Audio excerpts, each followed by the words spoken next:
नमस्कार बच्चों। आज हम अपने इस अभ्यास प्रश्न पत्र को पूरा करेंगे। कक्षा 7वीं के छात्रों, आप सभी का यहाँ पर स्वागत है और आधे से ज़्यादा प्रश्न पत्र हम हल कर चुके हैं। अब हम लघु व्याकरण वाले प्रश्न पर हैं। चलिए आज शुरुआत करते हैं लघु व्याकरण की। लघु व्याकरण के अंतर्गत आपसे विभिन्न शब्द भंडार से संबंधित प्रश्न पूछे जाते हैं, जैसे विलोम शब्द, अनेकार्थक, समश्रुति भिन्नार्थक, वाक्यांश के लिए सब शब्द, अनेकार्थक, एकार्थक, मुहावरे एवं लोकोक्तियां। इसी श्रृंखला में पहला प्रश्न है उत्तम का विलोम शब्द। उत्तम का विलोम शब्द क्या है? कठिन काम करना,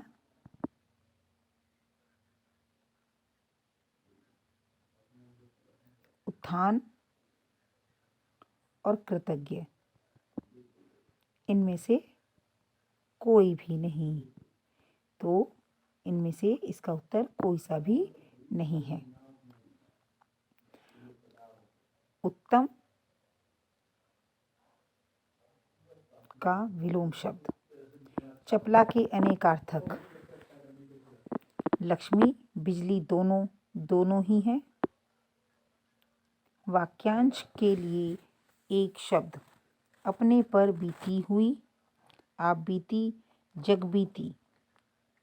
अपनी विधि, अपने पर बीती हुई को आप बीती कहा जाता है ना?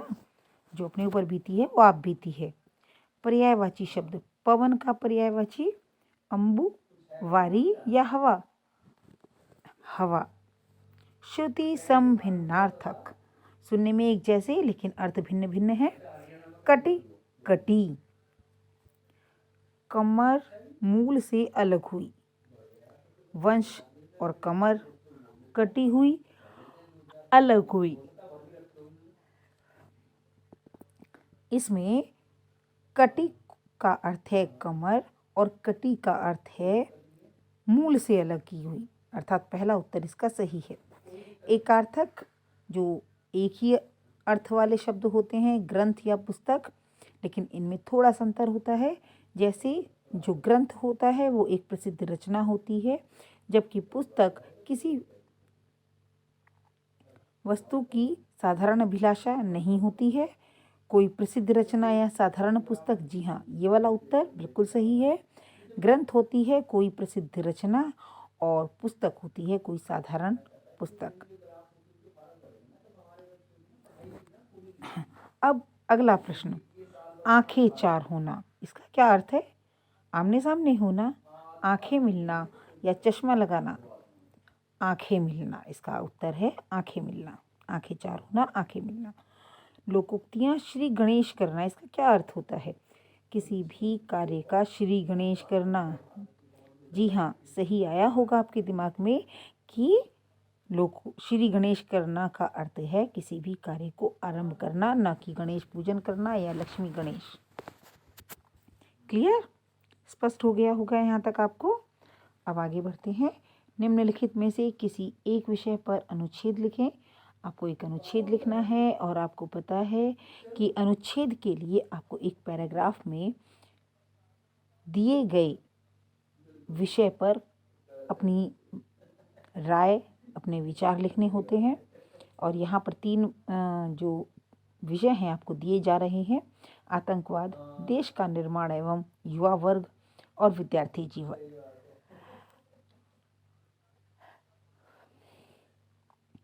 आतंकवाद विषय को का अगर आप चयन करते हैं तो इसके अंतर्गत आपको लिखना होगा कि आतंकवाद किसे कहते हैं, कैसे यह काम करता है और किस तरह से लोग इसमें जुड़कर देश, समाज और भविष्य के लिए खतरा बन जाते हैं और इन्हें कैसे दूर किया जा सकता है। देश का निर्माण और युवा वर्ग, इस विषय के अंतर्गत देश के निर्माण में युवा वर्ग अपनी भूमिका कैसे निभा सकता है, उसका क्या महत्व है, यह हमें इसमें लिखना है। और सामाजिक राजनीतिक स्तर पर किस प्रकार से देश के युवाओं को आगे लाया जा सकता है। विद्यार्थी जीवन के विषय में कि विद्यार्थी जीवन किसे कहते हैं, किस प्रकार विद्यार्थियों का जीवन यापन होता है, वो अपना कार्य करते हैं, विद्या ग्रहण करते हैं, क्या क्या उन्हें करना चाहिए, विद्यार्थी जीवन में जो कौन सी समस्याएं आती हैं और उनके समाधान कैसे किए जा सकते हैं, यह सब कुछ इस विषय के अंतर्गत आता है। ठीक है। फिर इससे अगला प्रश्न आपसे 5 अंक के लिए पत्र का पूछा जाता है, जिसके अंतर्गत आपके पास पहला पत्र है, बड़ी बहन के विवाह पर अपने मित्र को आमंत्रित करते हुए पत्र लिखें। तो सबसे पहले, जैसा कि हम अनौपचारिक पत्रों में करते हैं, पता लिखेंगे, उसके पश्चात दिनांक आदि डालकर, प्रिय, जिसको भी आप पत्र लिख रहे हैं, प्रिय मित्र, मुझे तुम्हें यह सूचना देते हुए अत्यंत खुशी या हर्ष का अनुभव हो रहा है कि आने वाली दिनांक डैश, उसका महीना डालेंगे, समय डालेंगे कि मेरी बहन का विवाह होना निश्चित हुआ है और मुझे यहाँ पर घर पर बहुत काम है और इसलिए मैं इस पत्र द्वारा तुम्हें सूचित कर रहा हूँ, तो समय पर पहुँच जाना। अगर चाचा चाची और छोटा भाई साथ में आ सकते हैं तो यह हम सभी के लिए हर्ष का विषय होगा। मैं तुम्हारी प्रतीक्षा करूँगा। अगर हो सकता है तो आप 1-2 दिन पहले आ जाएं, जिससे मेरी थोड़ी सी सहायता हो सके। और घर में सभी बड़ों को मेरा नमस्ते, छोटों को प्यार। इस तरीके से अपने पत्र का अंत करते हुए आप अपना नाम नीचे लिखेंगे और साथ में लिखेंगे कि विवाह का कार्यक्रम इस पत्र के साथ ही संलग्न कर रहा हूँ, जिसमें कि आपको विवाह का कार्यक्रम कहाँ पर होना है, किस समय क्या क्या होना है, उस सब की जानकारी दी जा सकती है। दुर्घटनाग्रस्त होने के कारण अवकाश हेतु प्रधानाचार्य को पत्र लिखें। प्रधानाचार्य को पत्र लिखने के लिए परीक्षा भवन, ऋषिकुल, सोनीपत, और यहाँ मुख्य रूप से विषय लिखना बिल्कुल ना भूलें।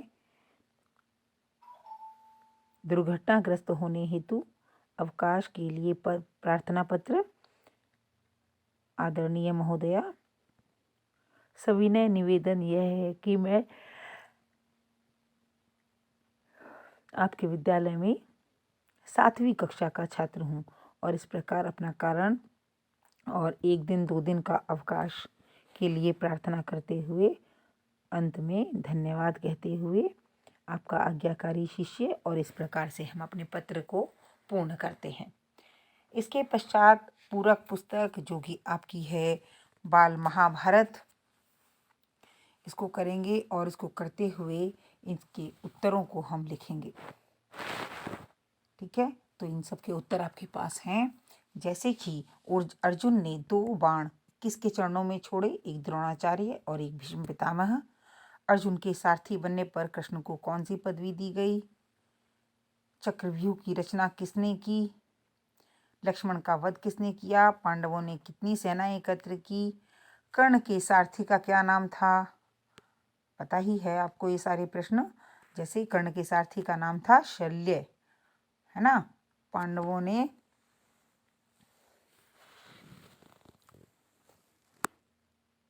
शल्य का वध किसने किया, शल्य का वध किया था सहदेव ने। और कर्ण ने अर्जुन पर कौन सा अस्त्र छोड़ा था, शक्ति अस्त्र। कर्ण की मृत्यु के बाद सेनापति किसे बनाया गया, अश्वत्थामा। दुर्योधन का वध किसने किया, भीम ने। इस प्रकार से कर्ण के सारथी का नाम भी मैं आपको बता चुकी हूँ, शल्य था। और इस प्रकार आपका ये प्रश्न पत्र पूर्ण होगा। आप बड़े ध्यान से अभ्यास प्रश्न पत्र को पूर्ण करेंगे और इससे पूर्व अपनी पूरी तैयारी करेंगे।